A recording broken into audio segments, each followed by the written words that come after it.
Looks like the Z Fighters are blasting off again! Wait, wrong franchise. Welcome back to the Butter Bunch. My name is Jacob Butter, and welcome back to another Dragon Ball What If discussion.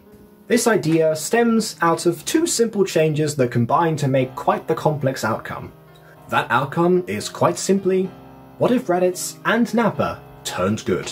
I don't claim to be the first person to tackle this scenario, but I haven't seen anyone else do it. If anything, I think that's better. It saves me from copying what others have mused before me. I remember what happened in part 3. I don't think many people were expecting that. Let's see how the rest of the Z Fighters deal with these changes going forward.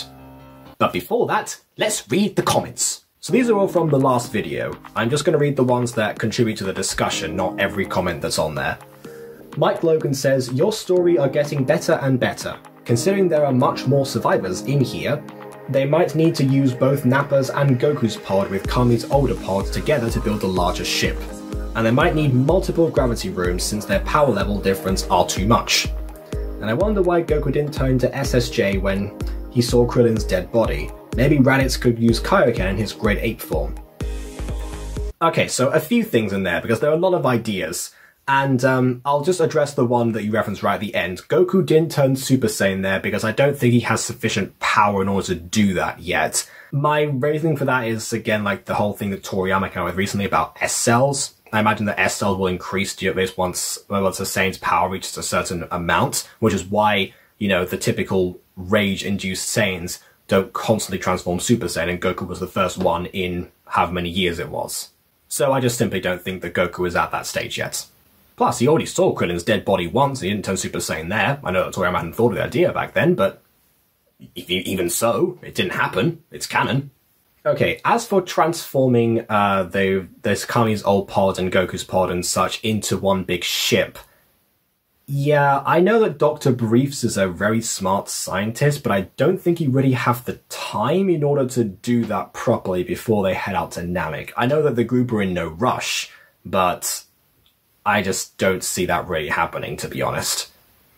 But I am glad that you brought up the pods and the space in between them, because that does come up, actually.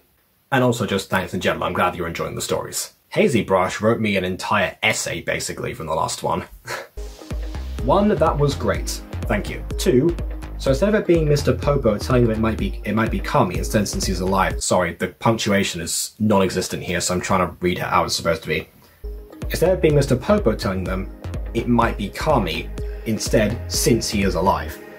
Raditz is going to be prideful because he just beat both Nappa and Vegeta. Nappa was saved by Goku, so he would either question his side as Raditz and Goku still try to talk to him, possibly Gohan. I don't think he would, but it's Gohan, a loving kid at this time. Because there is no Earthling, all the people going to Namek and would all go together, because unless Piccolo goes with Raditz and or Nappa, which I don't think would happen. Okay, well, yes they do, the group changes are slightly different, but they don't all go to Namek together, because, you know, that didn't happen in the original because they were all recovering and the Saiyans are all badly injured from the battle, so they still need to take some more time. Or they all go, and with no gravity room, they would train, but I don't know how the power will go, because if Raditz sees how Goku's weighted clothes helps train, I think he would ask Bulma for a favor on the ship so they could go get one. One what? One gravity chamber or one weighted clothing? I'm not sure what you mean by that. If it's gravity chamber, that's already happening to begin with, and if it's weighted clothing, then Raditz is already stronger than Goku at this stage in the story, so it doesn't really matter to him. Though Piccolo would hate training with the Saiyans, I think he would just to not be left behind. But if Gohan doesn't go, I could see the Saiyans going with Piccolo. Also, I could see Raditz and Nappa versus Vegeta or Dodoria/Zarbon because they're with the Frieza Force. Honestly, I wish I thought of that at the time because I already written the last part, but that does seem like a really good a good team up. You guys come up with some great ideas, actually. Also, if Nappa finds Vegeta with no doubt would want to kill him, but Raditz would say it's a waste of time and better to have 5/4 Saiyans than what they have. Okay, well I'll say that something similar to that happens in this story. Not quite like that because of the way that they travel, but you'll see what I mean. Nappa could still kill Vegeta and Man, does Raditz want to hurt him, but bigger threat. Oh. Man, does Raditz want to hurt him, but bigger threat. Although, unless Raditz or Piccolo want to save the village, if Gohan's not there, I think Dende will die. And Guru's hidden potential on Gohan was at 8 times, so that depends on the person because Krillin got at 7 times. But again, this is your story, so what you say goes, but I'm loving it. Okay. Again, you threw a lot at me there. Some of which I can kind of work with, some of which not so much. And also, don't worry, Gohan does in fact travel with them. I'm not going to leave him out. You know, Z was kind of built around him, so he's going to be there. At least at first. And then last but not least, we have something from Saw Hunter 117. They will still go to Namek because Krillin died once and Shenron can't revive the same person twice. That's why in the original saga he didn't come up with a Namekian when Mr. Popo made the wish with Shenron to bring back everyone that was killed by Frieza and his men back to life. You are very correct there. And don't worry, I replied to this comment already on my main account, but basically to the gist of things, that's the reason they went to Namek in the What If Piccolo Had a Son series anyway, and a lot of Massacre X stuff has it so that because Chaozu still dies, they still go to Namek. It's a very clever way that's done. Now that Krillin and Chaozu are both in that scenario, they have double the inclination to get there as soon as possible, thus no waiting for the gravity chamber. I know they have a year, but still, they're going to want them back very quickly. Alright, there are a few other interesting ideas there, but those were like the big 3, so I'm just going to address those particularly.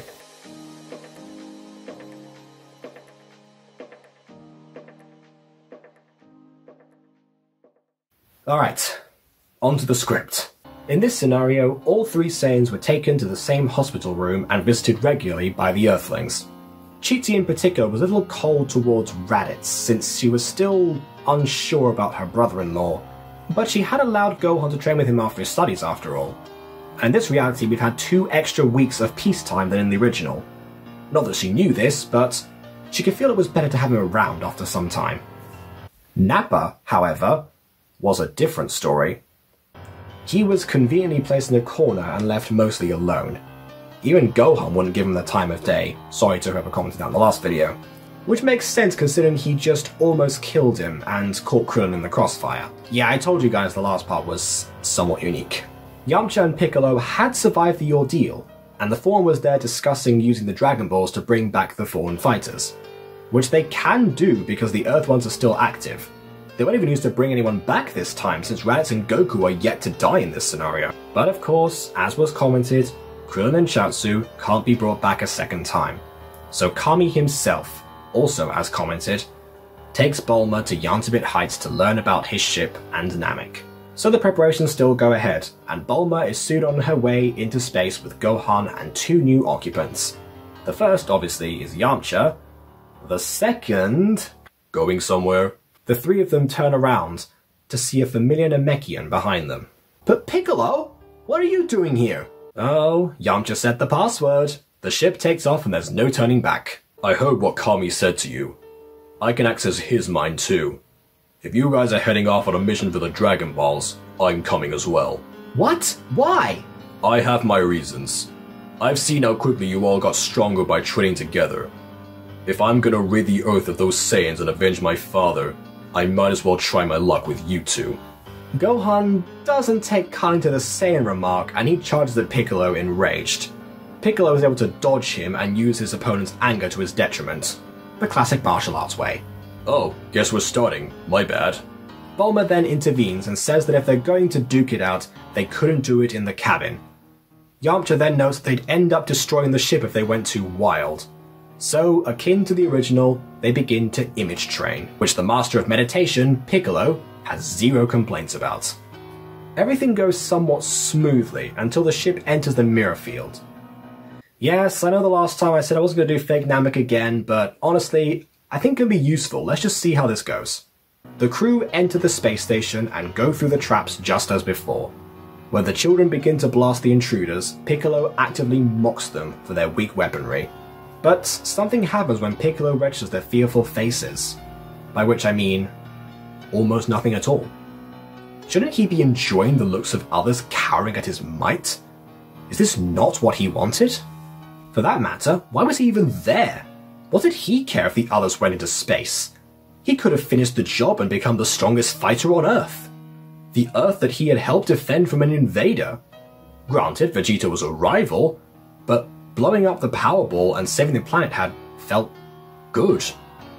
Was he starting to enjoy being a hero? Gohan and Yamcha get the children to reveal their story, and Piccolo actually finds the tragedy of the planet rather sickening. Even though his father released every murderer onto the street and overthrew the world government, his mind was still going in circles around the whole experience, and not in a good way. The crash onto fake Namek still knocks everyone out, and Righty and Zakuro's plan proceeds as in the original. Up to a point. The first few collections of Dragon Balls go the same way, with the exception of the dinosaur-like creature, which took a special beam cannon to the knee. The difference here is that it's mostly Gohan and Piccolo doing everything, which actually starts a bond between the two formed by working together. They beat the tornado thanks to a Marsenko from Piccolo and a double Sunday from Gohan, as taught by Uncle Raditz. Piccolo starts to get suspicious around the toy plane portion of the saga, that they haven't seen any other Namekians in the entire time they've been there. Not to mention he felt slightly uneasy around the two guides since he'd met them. Not that Piccolo had the best track record for judging people, but still, something felt not quite right. Eventually, Righty and Zakuro end up trying to vanish in the ice cave, but the true Namekian stops them in their tracks. Going somewhere? The pair try to make excuses, but Piccolo is having none of it. Unable to set up any more traps, the shapeshifters have no choice but to revert back to their original form, which the three fighters tag team and force to confess the truth.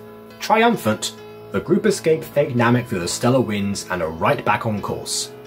Gohan looks towards Piccolo, proud of his new friend and his prowess. Piccolo actually very nearly smiles back. Being a hero wasn't all that bad, and that is where we conclude things, for the time being. Yeah, all that discussion about real Namek is going to have to wait for a little bit of another part, but I thought I would address it here because I like to address the comments on the previous video.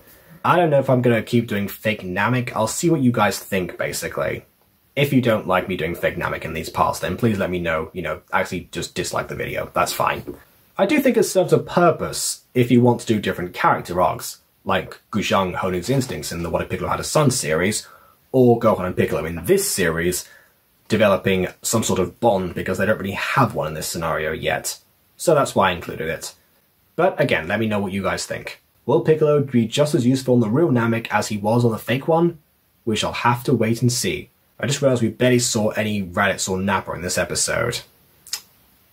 This truly was a filler arc. I can promise that our favourite 4 minions will be back in part 5.